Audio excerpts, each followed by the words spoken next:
In this section, we're going to learn to solve systems of equations using matrices. Now, the first skill that you need to have is that of writing your system of equations using an augmented matrix.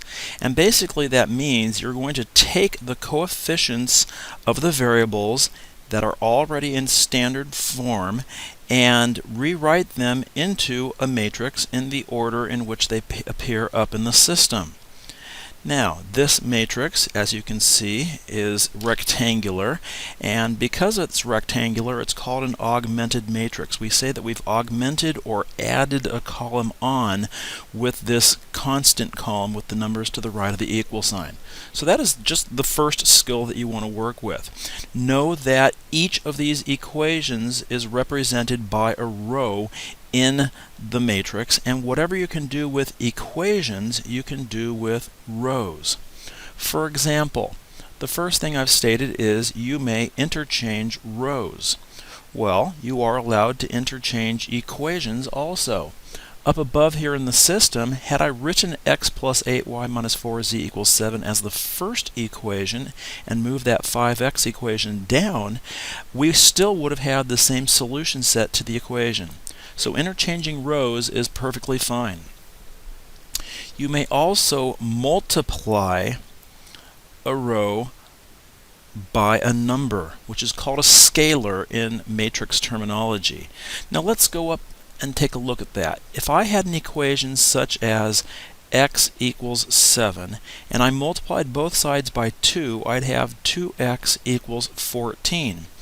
Isn't 7 still a solution to that system or to that equation? Of course it is. Well, you are allowed to multiply any of these equations by any constant that you would like, and it will not change the solution set. The third row operation that is allowed is that you may add a multiple of one row to another row. Now let's take a look up here. Let's say I wanted to eliminate the x's from the first two equations. Wouldn't you want a 5x and a negative 5x to cancel each other out? And if we were using the addition method, wouldn't you keep the first equation as is and multiply through that second equation by negative 5? Well, that's what you're allowed to do with the rows also. Okay, now let's take a look at the goal of what's going to happen after all these row operations. You want to have a matrix that has a diagonal of 1s surrounded by zeros, and then what should be left over here on the right will be your solutions x, y, and z to your system. That's the goal. Now the process, how do we go about getting these 1s and zeros? Well, the first thing you're going to do is you're going to get a 1 in the top left corner. I'll call that step A. Usually that is done by interchanging rows if you have a 1 already in the first position of the other two equations. But if that's not the case, then you are going to multiply that first row by the reciprocal of whatever number is there in order to get that 1. After you get that 1, you wish to get zeros beneath it, which is going to be what I call step B.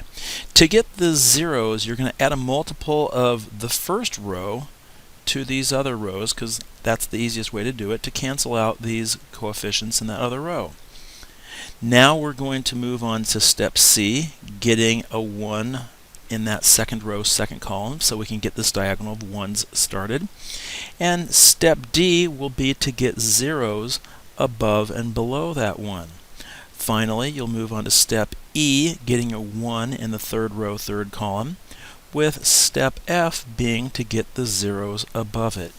Now, this process may be a little bit tedious, but it is a very organized process. This is how computers go to solve systems of equations, and what's nice is this is expandable to 4 rows when you have 4 equations with 4 unknowns or beyond. Now let's solve our first system, and we're going to start small with only 2 equations and 2 unknowns. And notice, if we were just to add these 2 equations together, we'd have 5x equals 15, x would be 3, life would be good. But we're using the matrix method here, so I'm going to rewrite the system as an augmented matrix here. And the first thing we wish to do is get a 1 in that top left corner. Now we're not able to interchange rows because that second equation starts with a 3. So instead we're going to multiply through by the reciprocal of this first number. We're going to multiply through by 1/2.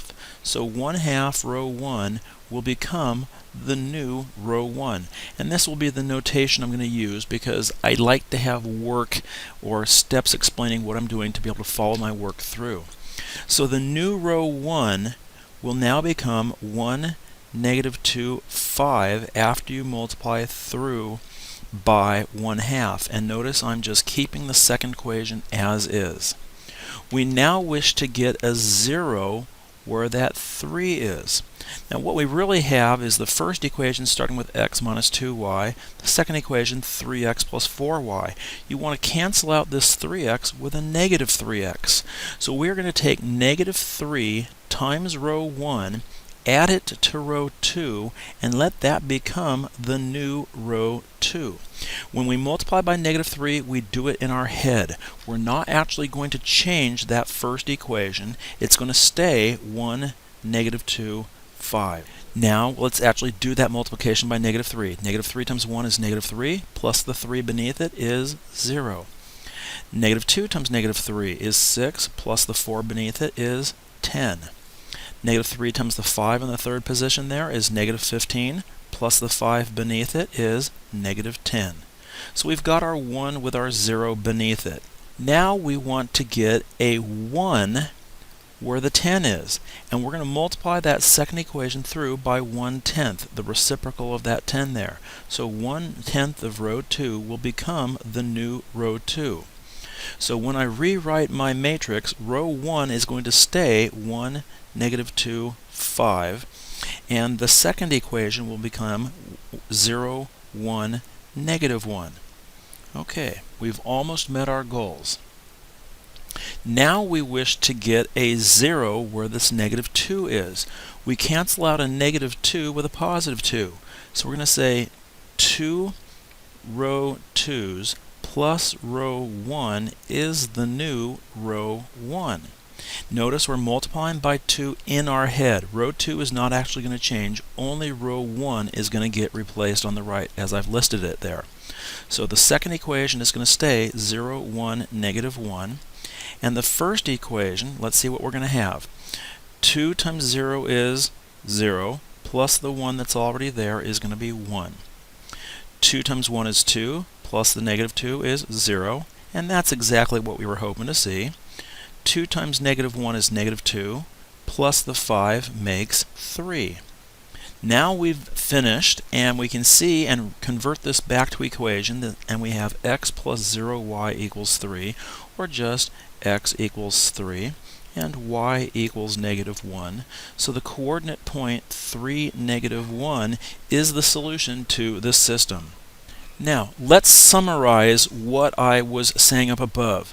Basically, to create ones, usually you're not going to have the ability to change rows, so you're going to multiply by the reciprocal of the number you're changing. Now let's take a look up above and see what I'm talking about. Up above, when I wanted to get a 1 where this 10 was, for example, I multiplied through by the reciprocal 1/10. Okay? To create zeros, I suggest you multiply the other row by the opposite of the number you're changing. Now let's take a look up above and see what I'm talking about here. When I wanted to create a 0 where this -2 was, I multiplied the other row where this 1 is by a positive 2, which is the opposite of the -2, and then I added to eliminate. So these two rules basically, along with what we have over here, this goal and process, is how you're going to work your way through these systems.